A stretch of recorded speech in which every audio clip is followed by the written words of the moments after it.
선관위가 형평성 논란에 휩싸이면서 자신들의 입장을 번복했습니다. 현수막을 바로 보여드리겠습니다.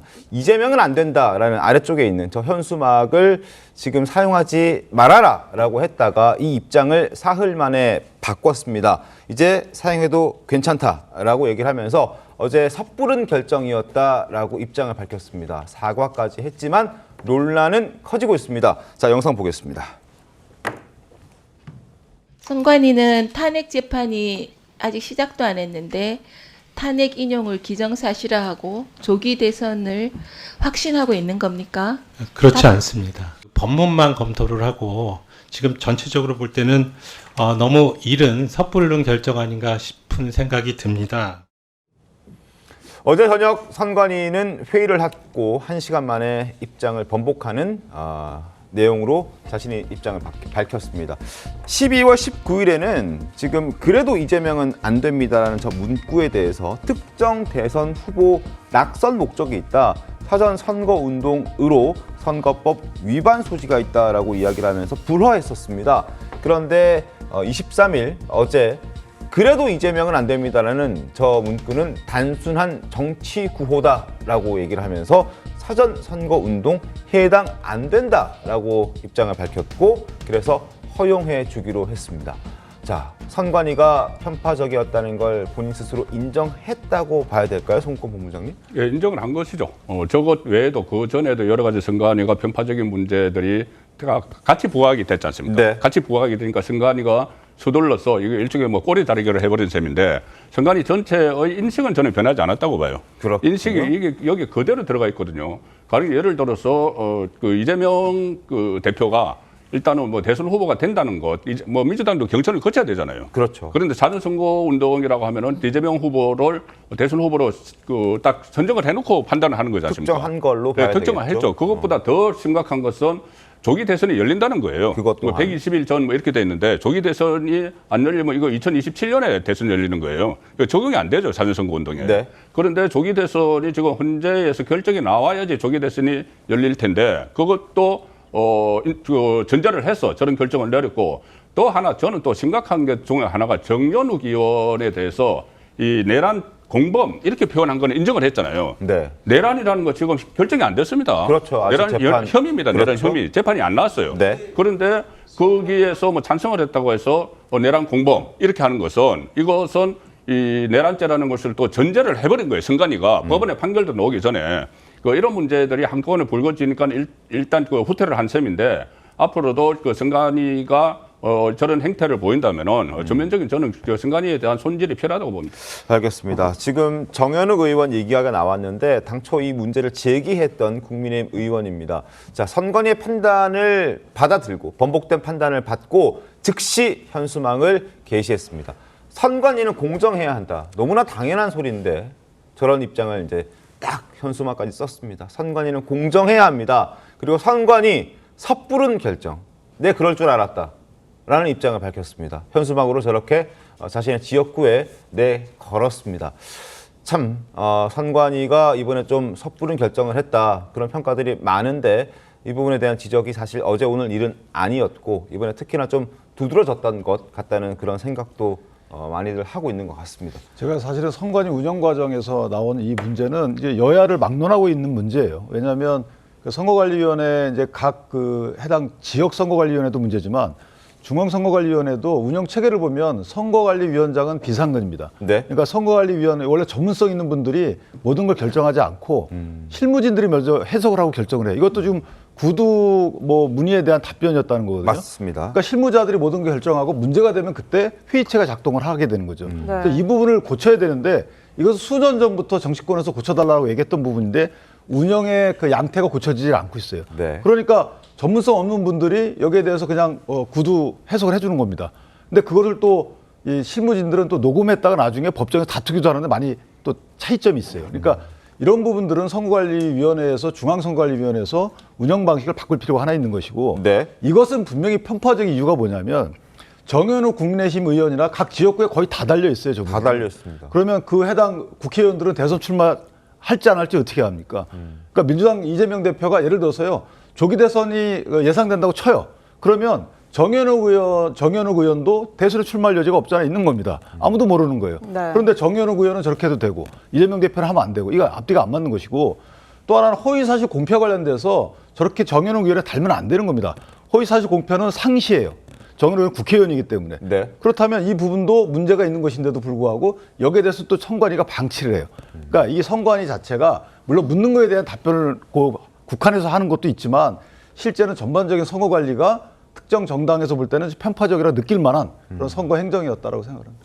지금 뭐 윤 변호사께서 그 실무진의 이제 착오로 인한 결정이고 평가가 되게 많다 이렇게 말씀을 주셨는데 지금 선관위의 섣부른 결정이라는 이런 입장 발표가 다소 의아하다 이렇게 얘기가 나오기도 합니다. 그 이유인즉슨 이 선관위가 정영훈 의원에게 이 해당 그 플랜카드가 불허한다라는 결정을 내렸을 당시가 문의를 했을 때로부터 4일이라는 시간 동안이 걸렸다는 겁니다. 지금 화면 보시면 부산 수영구 선관위에 구두질을 한 것이 지난 19일로 알려져 있습니다. 그리고 사흘 뒤인 그 23일에 그 정의원 의원실에게 그 선관위에서 불허 방침을 통보했다고 하는데요.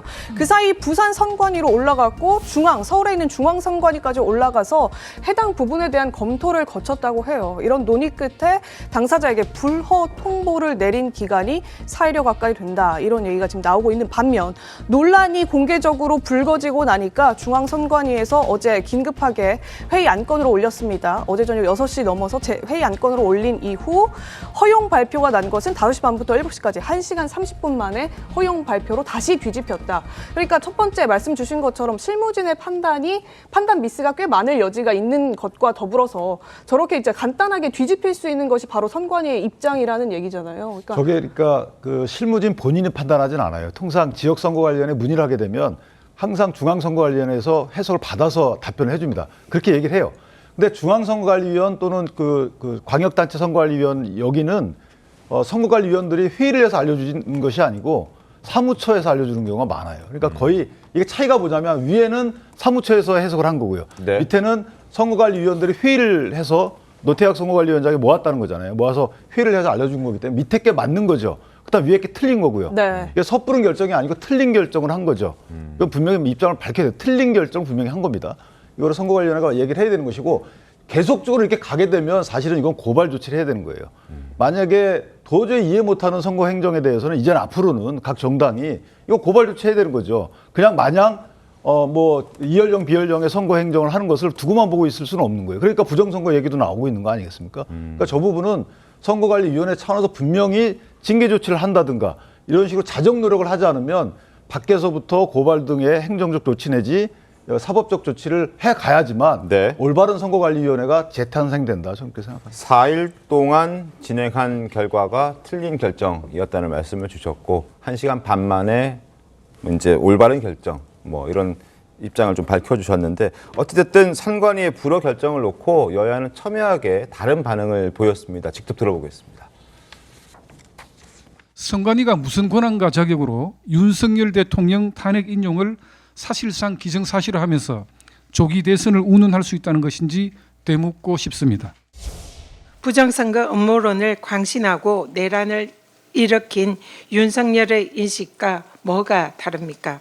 공직선거법에는 누구든지 현수막 등의 선거일 전 120일부터 선거일까지 후보가 되려는 사람의 성명을 명시한 것은 선거에 영향을 미치기 위한 것으로 본다라고 규정이 되어 있습니다.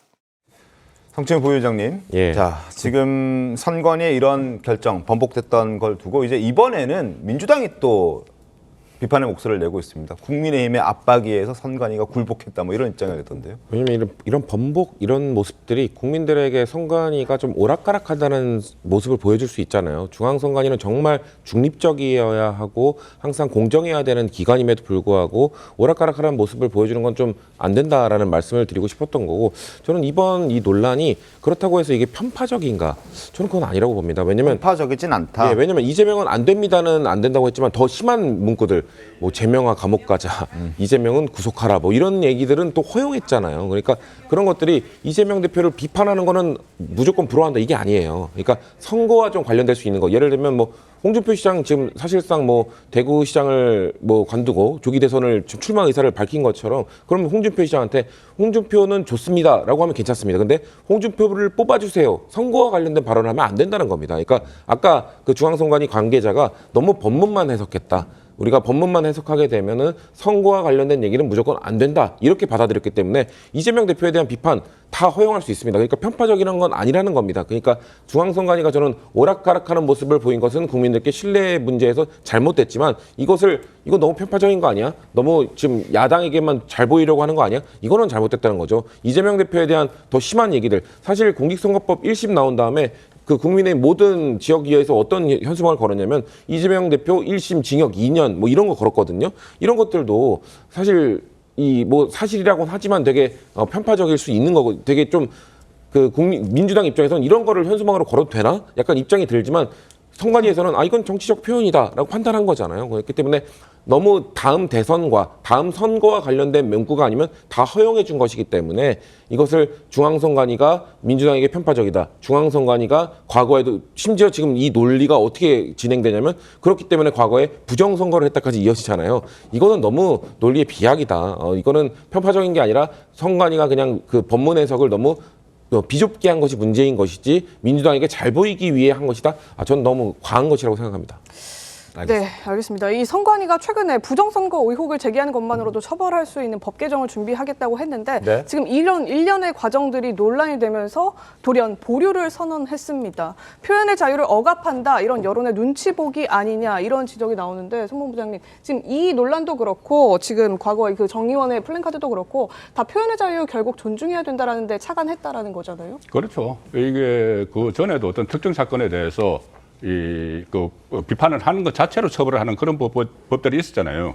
그때도 뭐 표현의 자유뿐이 아니고 그것은 정말 언론 자유까지 제약을 하는 그런 상황인데 이것도 만약에 어느 선까지 이것을 선관위에서 검토를 했는지 몰라도 만약에 이런 검토가 있었다는 자체가 그러니까 선관위에서 가장 먼저 해야 될 것은 그런 비판을 받지 않도록 노력을 해야 되는 거죠.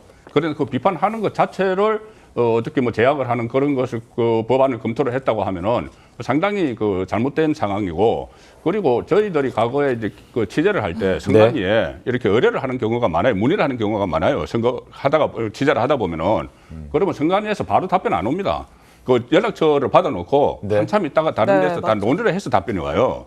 그렇기 때문에 저것이 조금 전에 마치 뭐 적극적으로 이루어졌다는 식으로 이렇게 이야기하는 것은 저는 맞지 않고 저 의사 결정 구조가 어떻게 됐는지 그것도 한번 좀 살펴볼 필요가 있다고 봐요. 이런 것을 하나하나 따져야 되는 것이지 그것도 따지지 말라고 이렇게 하는 법안을 발의를 하려고 했다는 그 상상 자체가 저는 참 신기롭네요. 알겠습니다.